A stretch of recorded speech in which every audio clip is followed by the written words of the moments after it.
పెద్దపల్లి నియోజకవర్గంలో విస్తృతంగా పర్యటిస్తున్నారు ఎంపీ వివేక్. రామగుండం, ఆదిలాబాద్ జిల్లా దండేపల్లి మండల కేంద్రంలో జరిగిన కార్యకర్తల సమావేశంలో ఆయన పాల్గొన్నారు. వివేక్, అరవింద్ రెడ్డి సమక్షంలో ఇతర పార్టీలకు చెందిన 3 సర్పంచులు, మాజీ జెడ్పీటీసీ, వందలాది మంది కార్యకర్తలు కాంగ్రెస్ లో చేరారు. పెద్దపల్లి నియోజకవర్గ అభివృద్ధి వివేక్ వల్లే సాధ్యమని నమ్మి కాంగ్రెస్ లో చేరామన్నారు.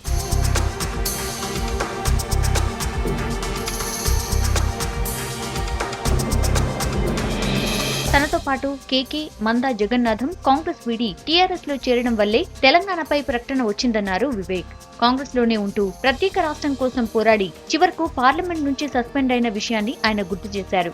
4 కోట్ల ప్రజల కల సాకారం చేసిన సోనియాకు తెలంగాణ నుంచి అత్యధిక సీట్లు గెలిపించి బహుమతిగా ఇవ్వాలని పిలుపునిచ్చారు. కాంగ్రెస్ పార్టీ సోనియా గాంధీ గారు ఏదైతే మనకందరికీ కూడా తెలంగాణ ఇచ్చిందో, సీమాంధ్ర ప్రాంతంలో మొత్తం కాంగ్రెస్ పార్టీ నాశనం అయిపోయింది. కానీ వారు ఏదైతే మాట ఇచ్చినారో, నేను తెలంగాణ ఇస్తాను, కట్టి ఏ పరిస్థితుల్లోనైనా కానీ మీకు తెలంగాణ ఇచ్చి తీరుతానని చెప్పి ఆమె మాట నిలబెట్టుకుందో, మనమందరం కూడా ఈ వచ్చే ఎలక్షన్లలో ఆమెకి కానుక ఇచ్చే అవసరం ఉంది.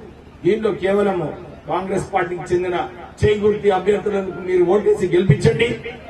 అరవింద్ రెడ్డి గారికి, నాకు, సోనియా గాంధీ గారికి ఒక బహుమతి ఉంటుందని చెప్పి మీ అందరికీ కోరుతూ, కేసీఆర్ మాట తప్పడం వల్లే వివేక్ తిరిగి కాంగ్రెస్ లో చేరారన్నారు కాంగ్రెస్ అసెంబ్లీ అభ్యర్థి అరవింద్ రెడ్డి.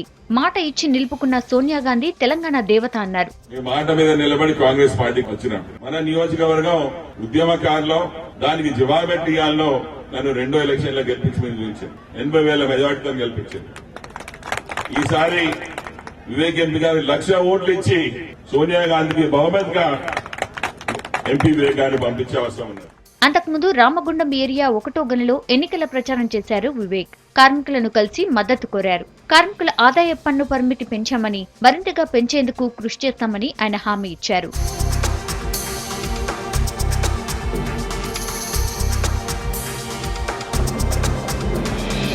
నియోజకవర్గంలోని గ్రామీణ ప్రాంతాల్లో ప్రచారం నిర్వహించారు వివేక్ సతీమణి సరోజ. ఆదిలాబాద్ జిల్లా మందమర్రిలోని పలు కాలనీల్లో మహిళలను కలిసి కాంగ్రెస్ పార్టీకి ఓటేయాలని కోరారు. పెద్ద ఎత్తున హాజరైన మహిళలు వివేక్ సతీమణికి సాదరంగా స్వాగతం పలికారు. సోనియా గాంధీ ఏదైతే తెలంగాణ బిల్లు పాస్ చేయించి ప్రత్యేక రాష్ట్ర ఏర్పాటు పడడానికి మనకి ఎంత పెద్ద వరం ఇచ్చారో, మనమందరం ఆమెకు ఓటేసి ఆమె కృతజ్ఞత తీర్చుకోవాలని అందరూ చాలా సంతోషంగా, ఉత్సాహంగా ఉన్నారు. ఇక్కడ మన ఎంపీ గారు డాక్టర్ వివేక్ గారు, అరవింద్ రెడ్డి ఎమ్మెల్యే గారిని గెలిపించాలని అందరినీ కోరడానికి వచ్చాము.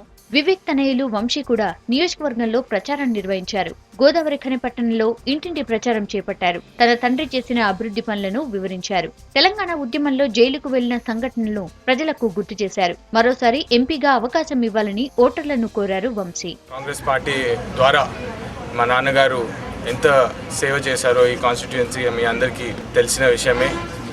మీ అందరినీ ఒకసారి మళ్ళీ రిక్వెస్ట్ చేస్తున్నాను, చేతి గుర్తుకి ఓటేయండి. 2 ఎంపీ ఇంకా అసెంబ్లీ సీట్లకు వచ్చే ఎన్నికల్లో మళ్ళీ కాంగ్రెస్ ప్రభుత్వాన్ని గెలిపించండి. పెద్దపల్లి లోక్సభ నియోజకవర్గంలో ఎక్కడికి వెళ్లినా వివేక్ కు ప్రజల నుంచి మంచి స్పందన లభిస్తోంది.